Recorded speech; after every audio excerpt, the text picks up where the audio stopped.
এখন একটা দেখাচ্ছি খেয়ে এটা কেমন হয়েছে। তো এই যে এটা হচ্ছে চিংড়িটা মেইনলি।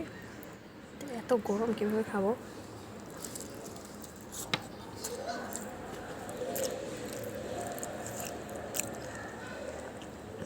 এত পরিমাণ টেস্টি, যা বলে বোঝানো না, আর অনেক বেশি জুসি, খেতে অসম্ভব ভালো।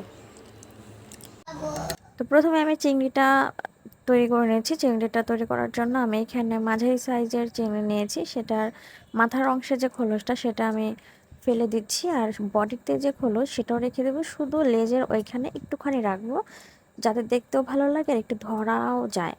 এই কারণে যে দেখে বুঝতে পারছেন আমি কিভাবে করছি। মাথার উপরে যে অংশটুকু সেগুলো ভালো করে আমি ফেলে দিচ্ছি। তারপর আমি মাঝ বরাবর এভাবে ছুরি দিয়ে কেটে নেব। পুরোটুকু আমি কাটবো না, যাতে করে এটা একটু ছড়িয়ে যায়। তারপর মাঝখানে যে একটা রক থাকে না, কি থাকে, ওইটা আমি ফেলে দিলাম। এই যে দেখতে পাচ্ছেন এটা অনেকটা বাটারফ্লাই আকৃতির হবে। যে দেখতে পাচ্ছেন চিংড়িটাকে আমি এখন বাটারফ্লাই বানিয়ে দিলাম। তো সবগুলো আমি এইভাবে সেমভাবে করে নেব।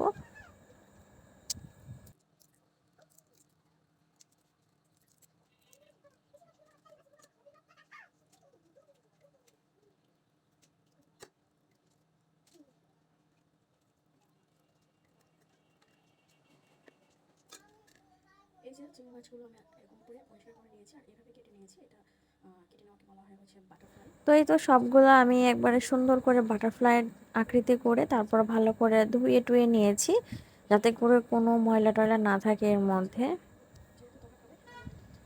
এখন প্রথমে আমি এখানে দিয়ে দিলাম মরিচের গুঁড়া পরিমাণ মতো, আপনারা আপনাদের ঝাল অনুযায়ী এখানে অ্যাড করবেন। তারপর আমি দিয়ে দিলাম হলুদের গুঁড়া,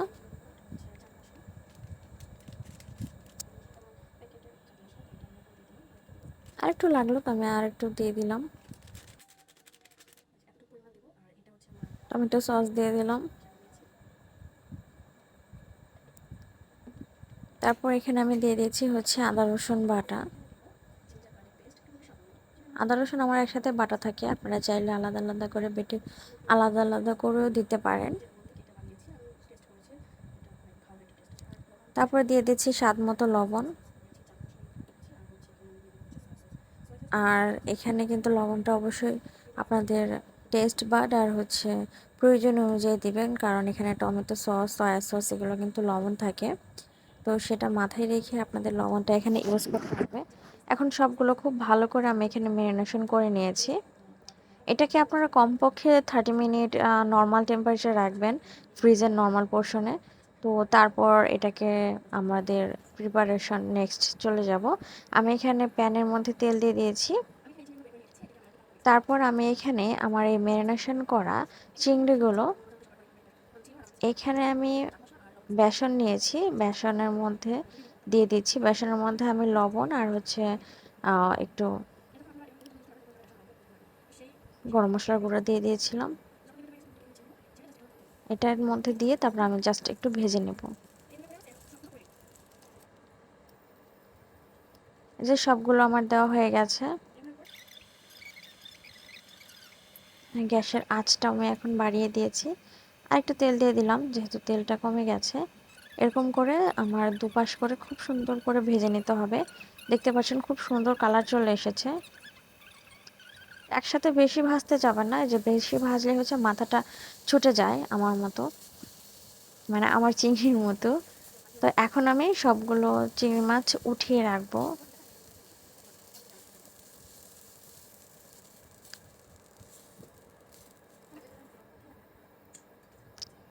আবার একটু তেল দিয়ে দিচ্ছি। তেলটা দেওয়া হয়ে গেলে তারপর আমি এখানে কিছু বাদাম আমি এইভাবে করে রেখেছি সেটা দিয়ে দিলাম। এখানে আছে হচ্ছে চীনা বাদাম, কাঠবাদাম আর হচ্ছে কাজু বাদাম, এই তিনটা আমি ভেজে রাখবো। এটা হচ্ছে ওপরে আমি হচ্ছে টপিংয়ে দিব, মানে হচ্ছে গার্নিশিং এর মধ্যে আমি ইউজ করব। আর সেই তেলটার মধ্যে দিলাম এর কারণে যে ওই চিংড়ি মাছের যে স্মেলটা সেটা এই বাদামের মধ্যেও আসবে আর মশলার মিক্সচারটার মধ্যে আসবে। আমি এখানে এরকম করে পেঁয়াজটা আপনারা দেখতে পাচ্ছেন কিভাবে, এটা হচ্ছে চার চার টুকরা করে তারপর আমি এভাবে ছাড়িয়ে নিয়েছি। এটাকে জাস্ট একটু ভেজে নেব আর একটু কাঁচামরিচ একটু চিড়ে দিয়ে দিয়েছি। এটা নরম হয়ে যাওয়া পর্যন্ত অপেক্ষা করব।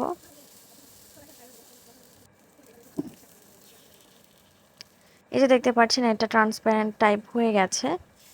তারপরে এই চিংড়ির যে একটু মশলা ছিল সেটা আমি এখন দিয়ে দিলাম।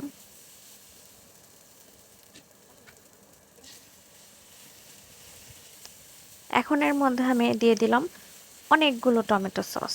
টমেটো সস যত দিবেন এটার টেস্ট কিন্তু অনেক বেশি ভালো আসবে, কারণ এটার মেইন গেম চেঞ্জারই হচ্ছে এই টমেটো সস। আমি একটু গরম মশলার গুঁড়া দিয়ে দিলাম। তারপর আমি এই চিংড়ি মাছগুলো দিয়ে দিয়েছি। দিয়ে জাস্ট নাড়াচাড়া করলে আমার আজকের জন্য রান্না শেষ। একটু ধনিয়া পাতার কুচি দিয়ে দিলাম যাতে করে খুব সুন্দর একটা স্মেল আসে। এখন আমার উঠিয়ে রাখলে হয়ে যাবে রান্নাটা। এই যে দেখতে পাচ্ছেন আমি একটা প্লেটে উঠিয়ে রাখছি। আর এটা গরম ভাত অথবা খালি অথবা রুটি যেটার সাথে খাবেন সেটাই, এটা হচ্ছে দারুণ মজাদার একটা রেসিপি। চিংড়ি দিয়ে আপনারা বাসায় অবশ্যই এটা ট্রাই করে দেখবেন। এটা খেতে যেমন মজা আর দেখতে তো খুব সুন্দরই, এটা তো দেখতেই পাচ্ছেন। আর আমার ভিডিওটি ভালো লাগলে অবশ্যই লাইক কমেন্ট শেয়ার করবেন আর ভিডিওটি আর সাবস্ক্রাইব করবেন। বেশি বেশি ভিডিও আমি আরও আপলোড করব সেটা আপনারা তাড়াতাড়ি দেখার জন্য।